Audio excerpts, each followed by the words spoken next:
ritual was held in 1980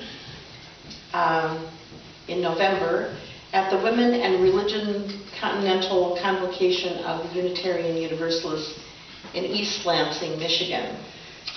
Created by activist Carolyn McDade, who has written some hymns that are in our hymnal, and the UU leader Lucille Shuck Longview, as a way for women who live far apart to connect the work each day and what it was doing to the local whole. It has come to be used as an ingathering homecoming ritual for Unitarian Universalist congregations across the world.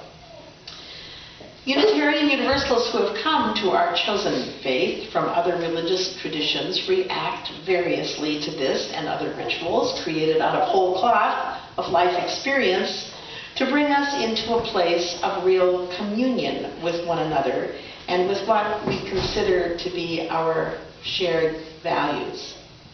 Some of you, I know, miss the elegance and the mystery associated with our more traditional faith traditions.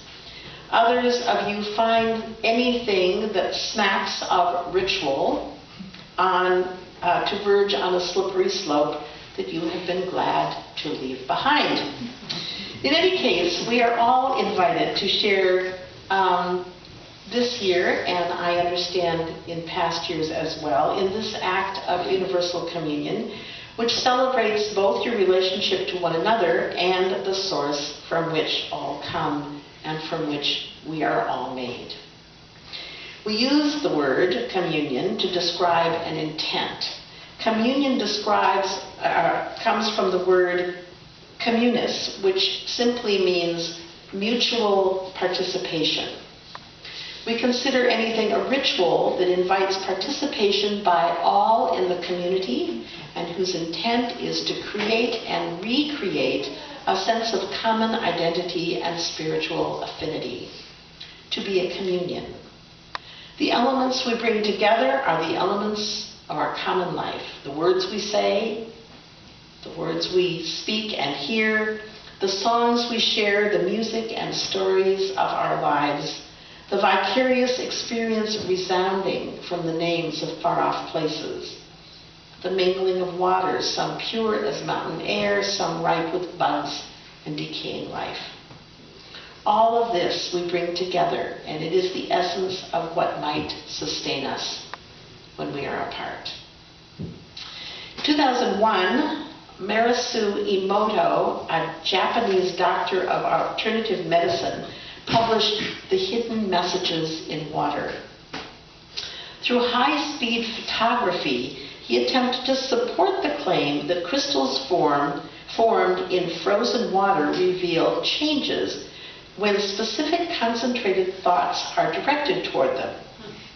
He found that water from clear springs and water that had been exposed to loving words showed brilliant, complex, and colorful snowflake patterns. In contrast, polluted water or water exposed to negative thoughts formed incomplete asymmetrical patterns with dull colors. So in 2004, this work was translated into English and became a New York Times bestseller. It's a small book, nearly a quarter of which is photographic images of crystalline structures altered by a variety of positive and negative stimuli. Beethoven's Pastoral Symphony, with its bright and clear tones, resulted in beautiful, well-formed crystals. In contrast, the water that was exposed to violent, heavy metal music resulted in fragmented and malformed crystals at best. So the experiment, there were many, many experiments that exposed water to various negative and positive words and phrases. And Emoto concluded that given the percentage of all living things comprised of water, and he says over 50%, and this morning we heard 70%, the vibration of good words or exposure to beauty and order has a positive effect on our health and well-being. Well, I am not a scientist, and it turns out neither is Emoto.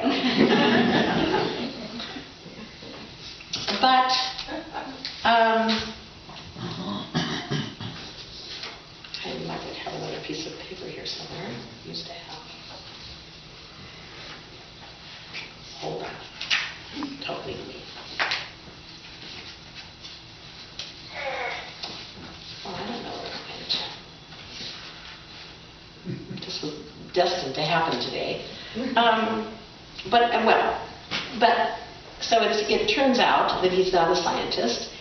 And I find it intriguing to think that even though there may not be scientific evidence for this to be true, if we think about the importance and value of the ways in which we engage with one another to produce positive results in the world, it's not a bad idea to consider this as we go forth into the world and think about how our interactions affect one another, because, it could be true. So the Gathering of the Waters in early September is a part of MSUS tradition, actually. We could say it is backed by popular demand, as about a half a dozen of you or more requested its reinstatement. As much as a physical act of sharing water, the naming of many and ultimately interconnected bodies of water that we each experience in the summer can achieve a similar sense of connection. Now, if you have brought a physical sample of water, because you were actually reminded of this a number of times, from a body of water that you visited, please bring forward, and we have a common bowl that we're going to put in the center here.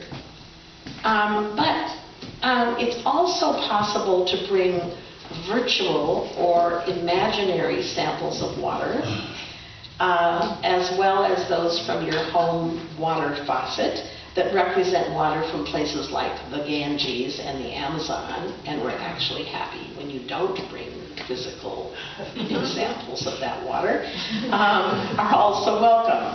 So please speak the name of the body of water, and hopefully this will pique a little curiosity for conversation during our potluck today.